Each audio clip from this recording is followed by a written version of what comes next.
Society, which was commissioned in the wake of the Black Lives Matter protests, and found that Hi. an institutionally racist country. That story also.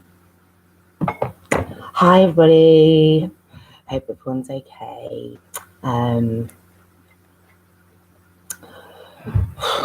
Wow, what a day! What a day!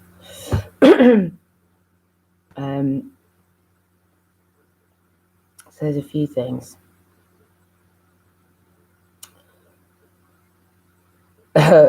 There's a first and oh god, I don't even know where to start. So there's going to be news in the papers tomorrow. The Ofsted requested a report into these sexual harassment claims at private schools, and the ministers refused it. How can they refuse it? What the hell is this about? I don't know what the number is now, but it's going to be more. There was 8,000 yesterday. Like, they can't refuse to look into 8,000 claims of sexual predatory harassment at these schools. It's just ridiculous. So that's the first thing.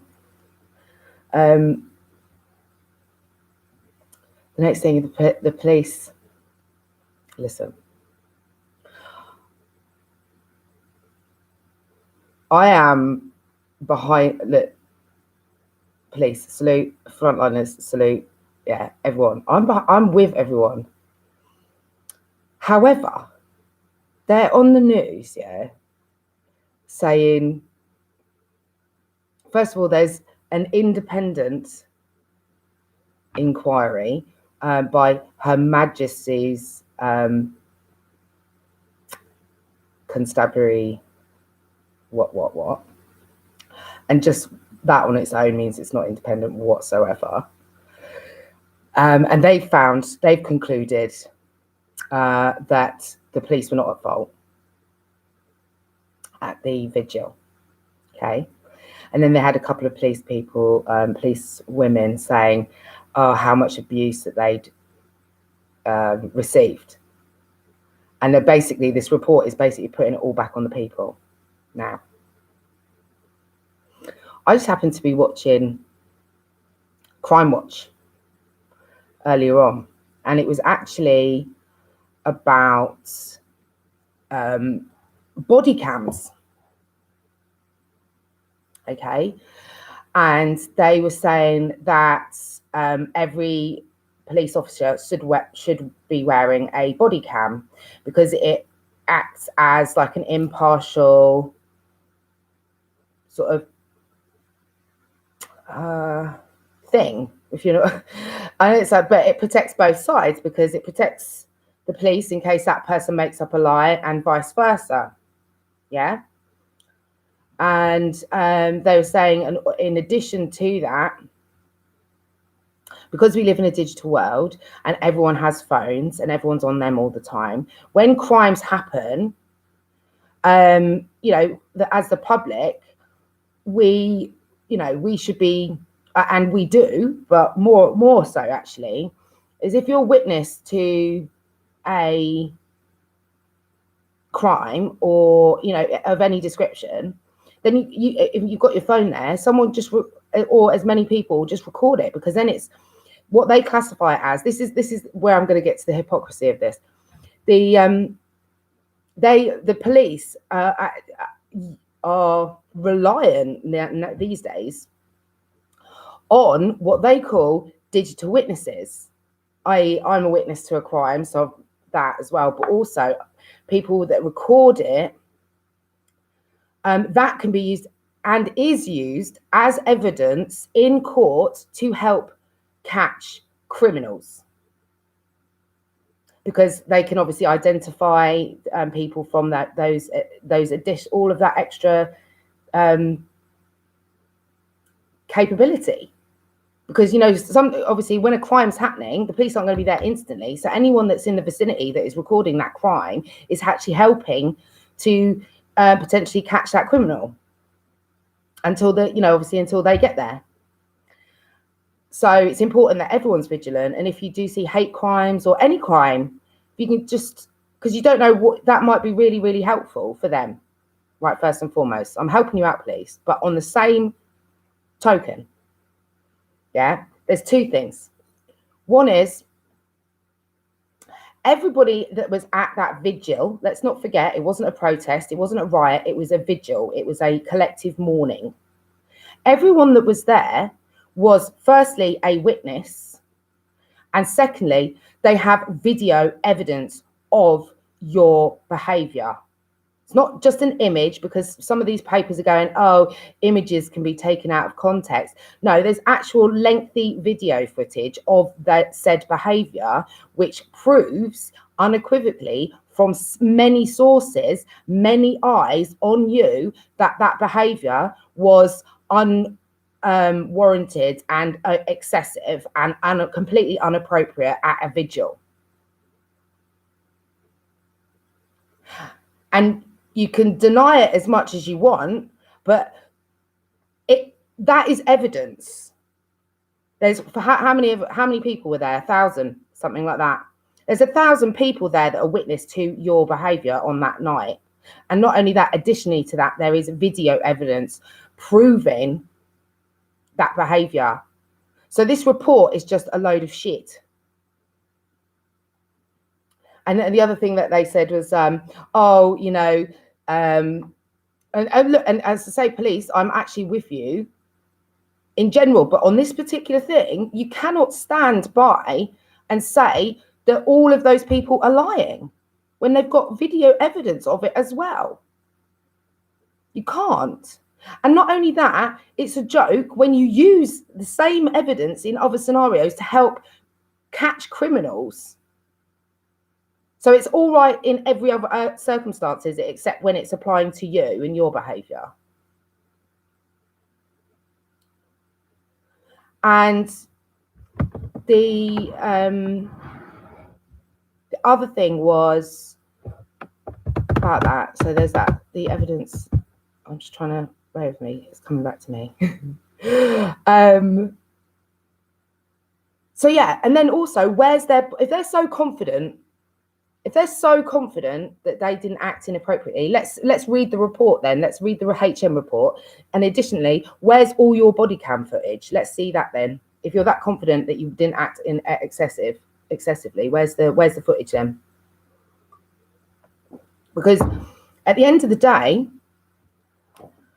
any public service, any role that is a public service that is paid by the people, you're answerable to us. You're paid by us to do a job, and you're answerable for your actions. So every single person in this country and other countries, the same thing applies there. You're answerable to us. So we have every right to sit and commentate as much as we want on your actions when they're wrong. Absolutely, every single right. We're paying you to do a job. And if you're not doing that job and you're not protecting us, we should be standing together. Not this whole thing there is dividing us. When you should be with us on this, not trying to fight against us, not creating a problem where there was none, and not only that, then blaming the people for it when it's your actions. And if you're that, as I said, if you're that confident about it, let's see the report then. Let's see the body cam footage from all of you, from the body cams that you should be wearing. Or is that going to suddenly have disappeared? Yeah. And this body cam thing is important because I was looking at it for America as well. And every single police, and people don't like it and don't want to wear it. And then it's like, well, why though? If you're that confident of your actions, if you're that confident that you're doing the right thing, why would it be a problem? Why would it be a problem to wear one? It shouldn't be, should it? Because if you're doing your job right and you're doing right by the people, everyone should be, every single police officer should be wearing a body cam to be able to, as I said at the start, to protect both sides. Because then you've got evidence. If you're the police officer and somebody's doing something to you, you've got evidence of that. It's not just one person's words against another, and vice versa. So every single police officer should have one. Should be wearing them whenever they're out on the street, and that's for the protection of everybody. Yeah, because no longer, nobody trusts anybody, and with good reason. Because all of these systems are fundamentally flawed on so many levels. And there's another report that's coming out, which is on how they're saying we're so, one of the papers is reporting about how we're so, we don't have, our systems aren't systematically, there isn't systemic racism. I hear. They like to big themselves up though, don't they? It's like, okay, let's just reflect on this one, shall we? All of the systems were created by rich, white, misogynistic, racist men way back when. Anti-Semitic as well, let's not forget that. And these, and history tells us that. You can't deny that. So that is the very essence of systemic racism. These people were engaged in, slavery, murder, corruption, all of them. Every single system. So you can't say that they're not, because they are. They were fundamentally created by the people with those beliefs and those feelings and that mentality. And we'd all like to sit here and go, oh, no, it's not. And it's not our problem. But it is. It is a problem. And yes, things have got better in certain areas and things like that. But not when you look at, for example, football. So it's the worst it's ever been. And that's because we're all online, and that gives people, keyboard warriors, the ability to troll people. And they're not doing anything about that. Social media platforms like Twitter and Facebook and Instagram have got to take some responsibility for that, because we shouldn't be accepting it. We shouldn't be accepting it. We shouldn't be accepting it anywhere.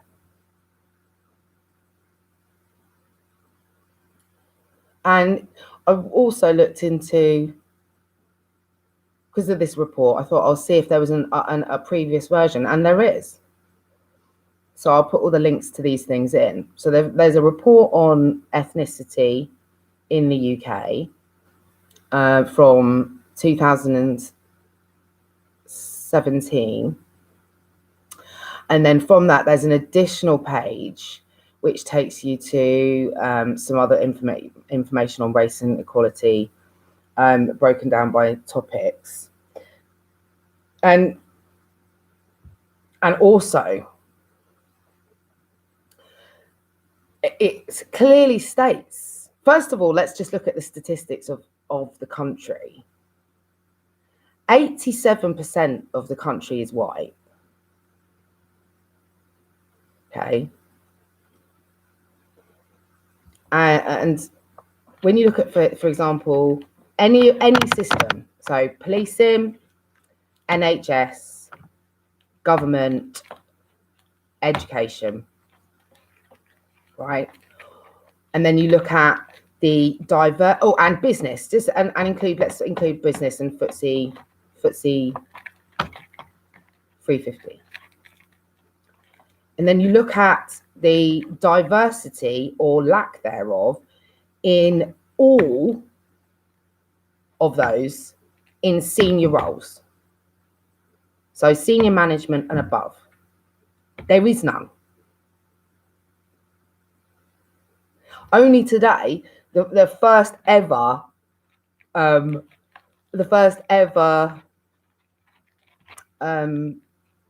policeman from an ethnic background has been appointed to do this job of reviewing how they can improve in policing. But everything else, every other senior manager role and above in all of those, other than as I said, that guy, and there's a couple here there, but they're not. They're white, and they're white, educated, well off, and these. How can you? And let's not forget, they're also under the control of the triangle of doom. But you know, you can't have a full understanding and appreciation of and ability to implement actual change that is going to benefit everybody without having a diverse people from all walks of life, not just race, but you know, everything, gender, sexuality, everything. That you need to have them in these roles as well, so that their voices can be heard, so that they've got their understanding from their point of view is going to affect change. Because you can say what you want, but when you're only looking from one perspective, and if all of these systems are all got senior management and above, all from white privileged backgrounds, it's just not taking into everyone. It isn't. And you can read as many reports as you want, but unless you're somebody that's from that background, you're not going to be able to have the same impact, because we can try and put ourselves in each other's shoes. And this is where having an appreciation and understanding and this diversity in these important roles that basically govern our lives is just critical. It's so critical. And it's just really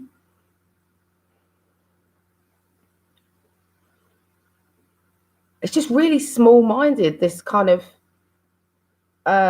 thinking that they know better when they don't.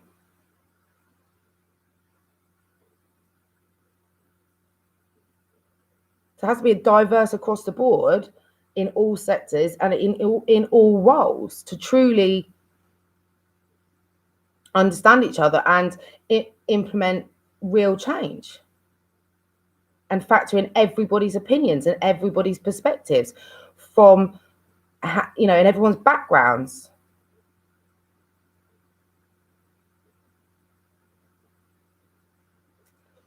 And because this is the thing, particularly with policing, and again, people are taking offence. I know they are, and this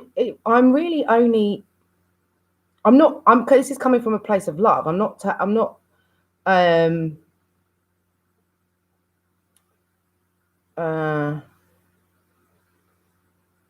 I'm not trying to be specific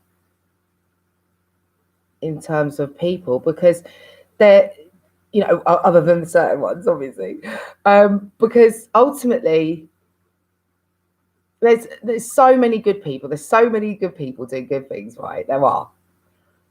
But unfortunately, the ones that are the ones making decisions and policies are the ones that are the concern. And that affects the whole system. And not only does it affect the whole system, it affects everybody, because all of these are public services that we all use, and media as well mixed into that, who are just, hopping on everyone's fear and hate and trying to stir it up more. And if you've got 87% of the population, say, that are white, and with policing 4 times as many black people get stopped and searched, and they get twice as long on their sentencing than white people for the same crime, you cannot tell me that that is not systemically racist. You can't. That's not only is it racist, it's targeted. It's targeting. It's straight up targeting.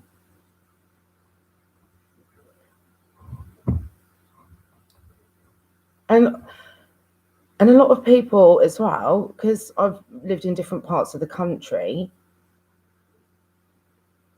and, there is this thing where they just don't understand. White people don't, from different areas, don't necessarily understand, because they just don't experience life in the same way. Because they've never felt what racism is like, what that must be like. So they're like, oh yeah, but race, it's not that bad, it's not that bad. It's like, well, you don't know. You literally don't know. You don't know unless you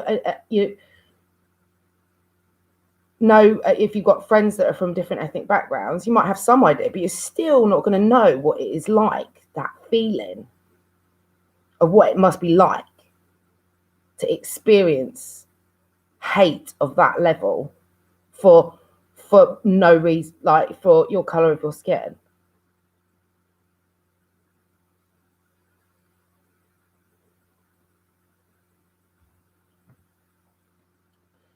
And so ultimately it affects us all, and we should all be, it should be a concern for everybody, because if we want to have the best society and we want everyone to prosper, then we need to understand each other. We need to understand what these things must feel like,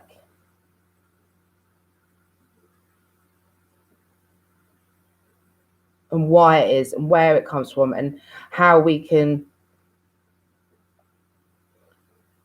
change.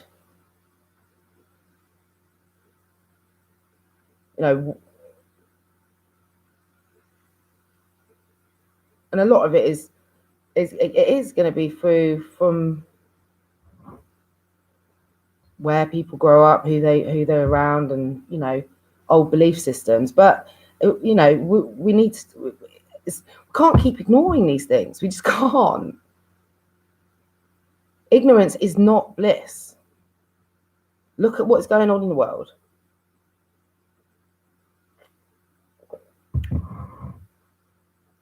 It simply isn't. We need to do whatever we can in every possible system to change these old beliefs and ways.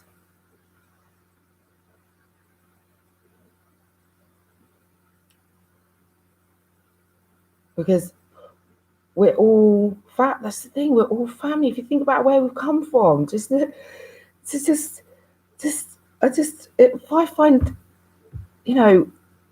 just find it crazy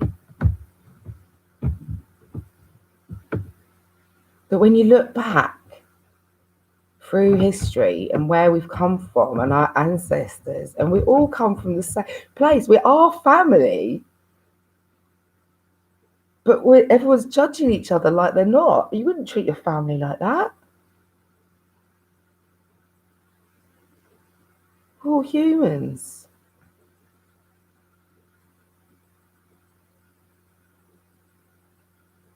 And these people are getting defensive in these systems because they know. Well, it's when someone tells you in it. When you, like, your best mate calls you out for being a twat, and you know what they're saying is right, but you want to stand in your wrongness. Like, no, wrong and strong. Like, you try and justify it any which way. You get all defensive about it, but deep down, you know that they're right. So when people are getting defensive out here, it's like, these people know. They know what they're doing is wrong, and they're still walking in the wrongness. It's like, it doesn't matter how much evidence there is of their wrongdoing, they're still walking. It's like, come on. Look, everyone makes mistakes, yeah. Some are worse than others. Can we just acknowledge each of us individually and collectively that we've made some cock-ups, and let's just fix it. There's no point. It's just wasting everyone's time just continuing to walk in this wrongness. Like, oh yeah, we're great. We're really equal, and we've got great race revolution going on here. Have we? It's just words. It's just words trying to make out to the world on their press, it's the old media gang. Yeah, we're great. No, mate. No, that's not the reality of it. Don't lie. You're just liars. It's liars. And then there was a guy on about education. It was part of the same report, I think. And they were saying that they were going to offer extended schooling hours for people in poorer communities, right? And that to help them catch up from COVID, and to help them just generally with their schooling and stuff, to help. I thought that sounds okay. And then the next words that came out of his mouth were, if kids have low ability and low expectations, then obviously we need to treat them differently. And I just thought,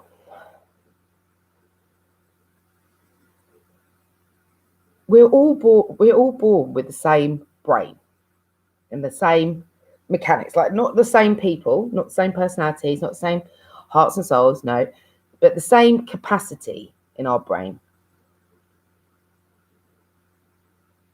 And how that develops is down to our environment, and obviously it's the nature nurture, isn't it? But the people that we're around and what they do and how they act, and then school, obviously, because you spend most of your time at school. And if you're told or segregated in some way because your teachers are telling you that you ain't good enough, and you should only have low expectations, and they're telling you that from the get-go, well, then that person's going to have low expectations, because that's the vibe that they're getting from the teachers, the people they trust, the people that they're with every day for 8 hours. And then you won't get as much attention, or you'll be classified as like a, so and so, he's always the one that's, what's the word? You know what I mean? distracted in class and that kind of thing.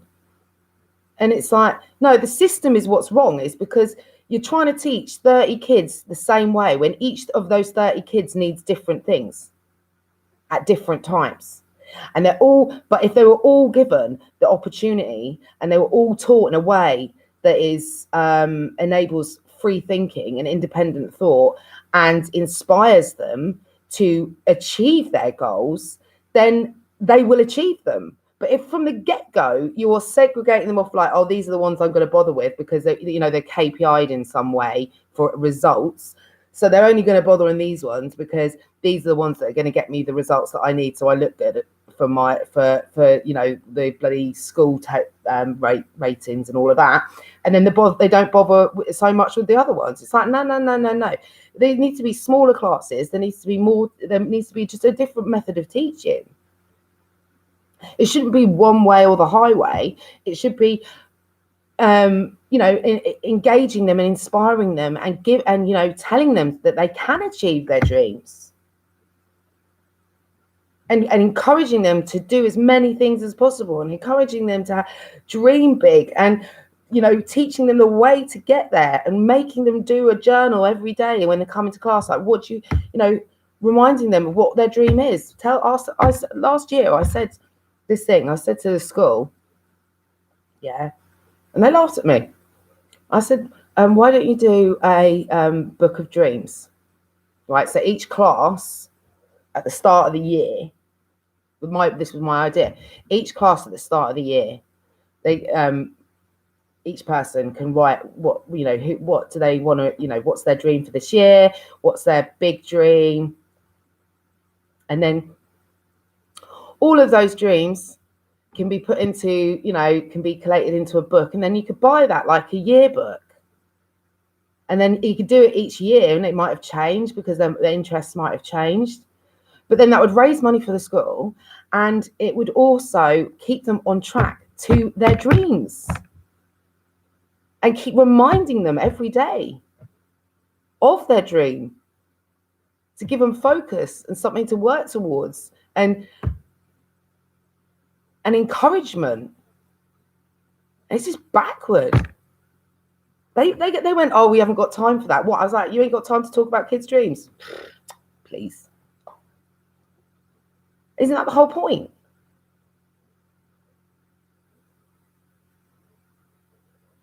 Isn't that the whole point of teaching?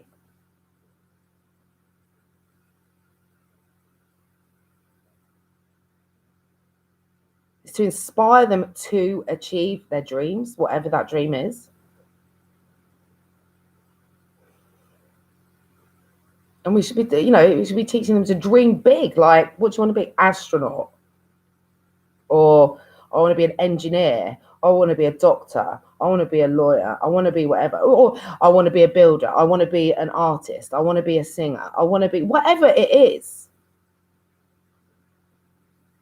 We should be encouraging them to have those dreams from the get-go.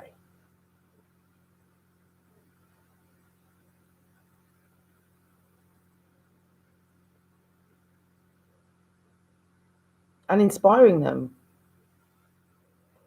School shouldn't be a drag.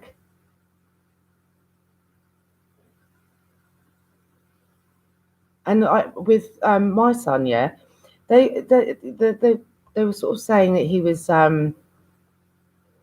ADHD kind of temperament, and I was like, but he's so clever. Right. And anyway, so I got him to do a coding class and the woman was like, he was excellent at doing coding. That's just the way his brain works. Like, he's got a real mathematical brain and he needs, like me, to be constantly, what's the word?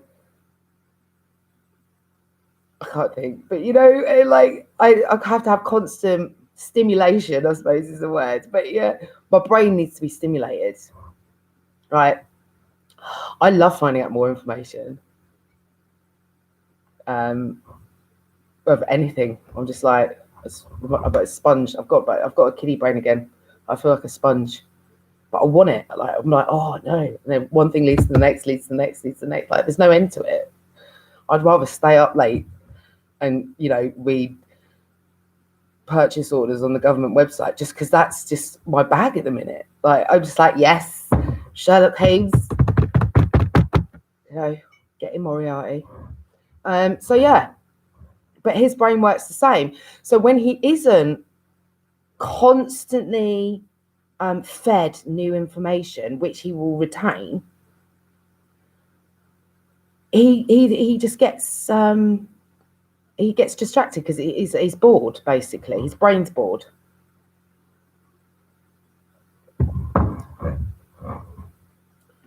So I don't know. That's just my thoughts on that. And what was the other thing I was going to say? Oh, so listen, part of this race discussion, they're saying about the use of the word BAME, which is just it should never be, labels in general just are divisive from the get-go, aren't they? Just the creation of a label that then divides people from other people, it's divisive. So what they should never have created it in the first place. But now there's this whole debate, this whole report, and they're going, yeah, one of the main things is to get rid of this label that they created. It's like, if that is all that the report has come up with is the best option on like where we need to go with the problems in society is to just get rid of the label. Let me tell you, go onto the government website. They haven't been using that label, so it says, for some time. So what they're doing a report that says to get rid of a label they've already gotten rid of, according to the website. I'll put the links in. It's like, so what is the point of the report? Who've they paid for that? More money wasted. More money wasted. And back to the policing as well. They've done a U-turn because initially they were like, oh, it's disgusting, and they agreed with the video evidence that everyone provided of the actual event, and then they've now U-turn since Her Majesty's reports come out. What a surprise! So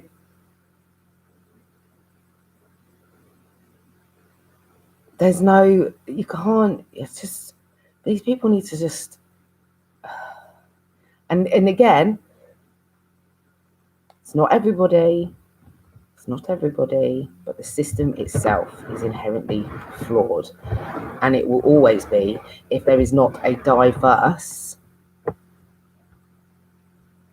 management system and a diverse government and a diverse company boards.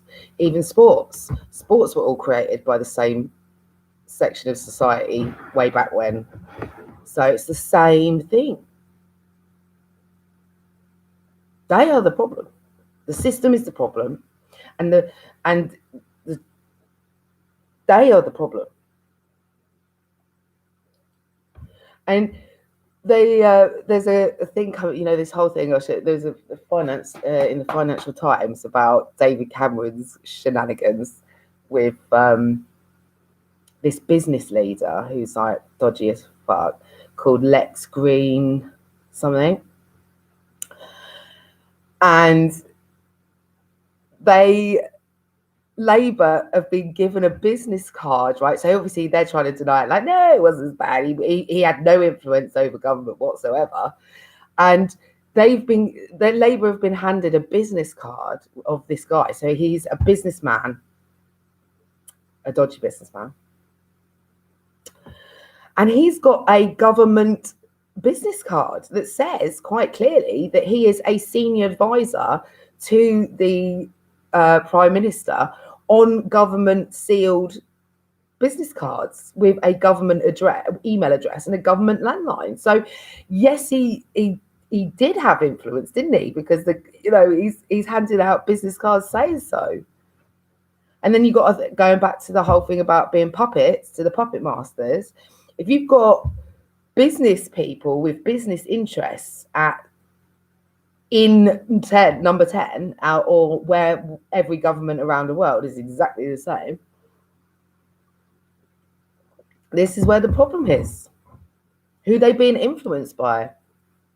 How are policies being made? Is it because it's the best for the country, or is it because it's the best for the businesses that are in there, or the donors, or the, you know, like, you just can't, they just can't deny it. It's like I just find it crazy. They're just trying to sweep it under the carpet like, shit, let's think of something else. What else can we talk about? We'll talk about anything else but the blinding lights of corruption that is coming from everywhere. So, yeah, I think there was. Oh, and I've got some reports that I've read as well, because the systemic racism, as I say, is across the board. Let's just be real there, and I've got reports to back this up.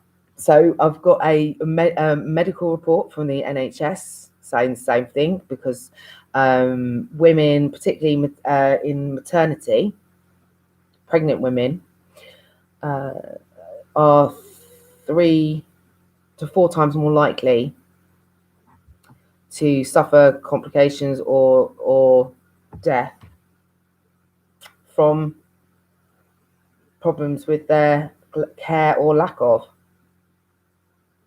And there's a report on that and it comes with solutions. So I'll put that in, and I'll put the report in from, which is the last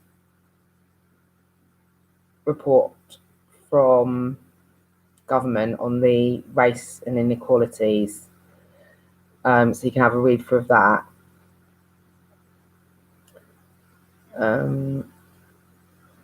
But yeah, there's so much work to do. Nobody can sit back on their laurel. Like this thing here, like, oh, we're great. No, no. Like, we are in so many. We are not the problem. The systems are the problem. These people are the problem.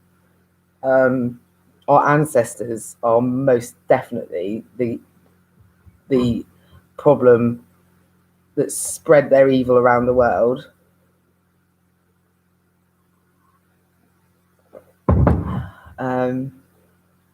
So yeah, apologies for that. But wow. And there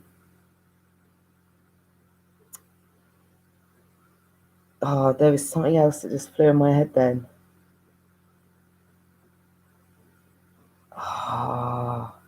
That's so annoying. No. I'm sure I'm going to get some haters from, but hey ho, shit happens. The only person I answer to is God. Straight facts. So no one's going to be able to. I'm not going to shut up. I can tell you that for free. Because whilst there's these problems, we should be talking about them, and we should be fixing them, and we should be doing that every single day until they're actual change, not the words of. Because they like to talk, don't they? They do like to talk, a lot of talk, but very little action. And we, the people, and not just of this country, everywhere around the world, deserve better, because essentially we're paying all of these people to do those jobs, and they're not protecting us, and they're not making the changes that we want to see. And they themselves, in a lot of instances, are in fact criminals. So while that continues, then we will continue as well, because we have every right. We have every right to speak our minds.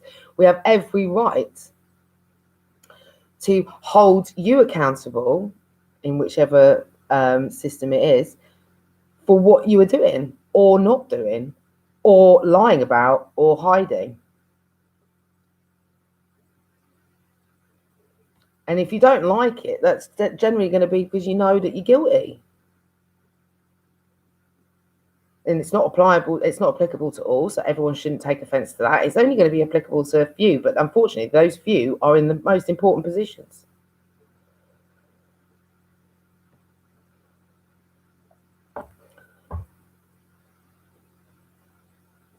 Because ultimately, we all want the same thing. And this affects us all. It affects all our lives, all our freedoms, everything. So we should be having each other's backs, and that includes, the people in these positions. The police should be wanting to work with the people, not against them. Particularly when they're reliant on us giving them digital evidence to catch other criminals, but they don't like it if that evidence implicates them for their bad behaviour. I mean, it's just silly. Oh, and on that, I'll tell you, that's the other thing. So, firstly, whenever you see a crime, obviously record it.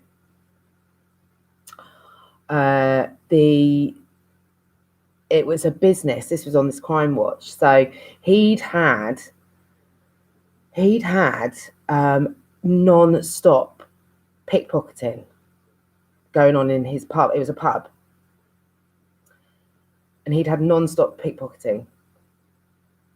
And there was nothing they could really do to catch, because at the time he didn't have cameras. So he went and got his own camera system and his own facial recognition system. So it would take a snapshot of your face when you walk in, and then it cross-references with the police's. So it doesn't say, he does it independently, but there is a freely accessible list of people that are wanted for different crimes. So what his system is integrated it, so his snapshot cross-references it with this police database. And obviously, if it isn't on this list, then it just gets deleted. But obviously, if it is, then it will send him an alert so that he knows instantly that there is a wanted person in his establishment, and it will tell you for what. And he puts a sign quite clearly outside. But the reason he did it, not because he wants to be invasive to people. He wanted to stop this crime because he was basically having something. It was something ridiculous. I think he was saying it's 5 or 6 times a week. People's bags would people walk in and just be taking people's bags off the edge of the back of their chair, or from under the table, or even as taking the wallet out of jackets and stuff like that. So he was doing it to keep his customers safe.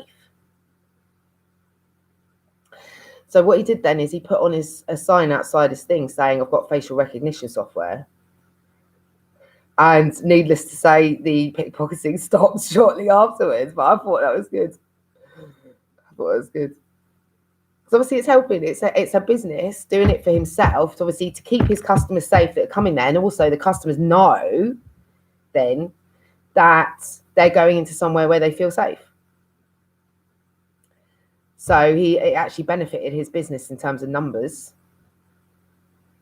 because he's not doing it to spy on people in that kind of way, how people would think kind of that software is used. He's doing it to try and prevent crime within his own business, and he did so successfully. So it was just throwing it out there in case anybody else is experiencing something similar within their business. There is software available, and you're doing it independently. You're doing it yourself. It's not it's not controlled by the police, but it means that if somebody is, it will alert you, and then obviously you can then help the police as well. So that I'm just going to end with that. See, guys, see, please. So was it, guys and girls? Sorry, gosh. I'm on your side. I'm on your side. Please don't think I'm not on your side, because I am on your side. It's a difficult job. It's a difficult situation. But you cannot deny when if people are wrong, they've got to accept that they're wrong. In that instant, does it mean you're wrong all the time? No. Does it mean everyone's racist? No. You know, but if you were wrong in the instant for the action that you took at that time, then just accept that that was wrong and apologize. Like, it doesn't need to go into this chaos. This chaos is continuing because people ain't admitting they're wrong. And that's on both sides. Don't get me wrong. That's on both sides as well. So, and it's hard. The thing is, though, when you've done something one way for a long time, it's really hard. It's hard to admit you're wrong. It's hard to admit you're wrong to yourself, isn't it? I remember when I went through when I had to have my tete-a-tete with myself. When I took a long, hard look in the mirror, and it was horrible. I was like, oh my goodness me. You know what I mean? Thinking all the. I was just like, oh mate, you need to sort yourself out. Stop doing, you know. And it is hard to admit you're wrong. It's hard to admit you're wrong to yourself, let alone other people. But it's freeing ultimately.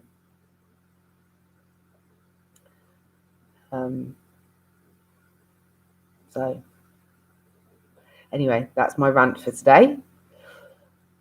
Yeah.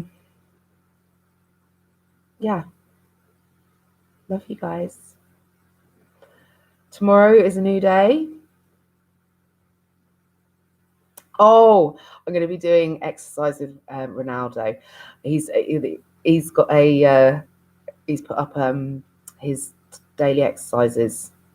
So I'm going to share that because I know there's going to be some other ladies that might want to join me in exercising with Ronaldo for sure. So enjoy. That's all I'm going to say. And that's it. That's me done. That's my run over. You know, let's see what happens in the next 24 hours. Let's go.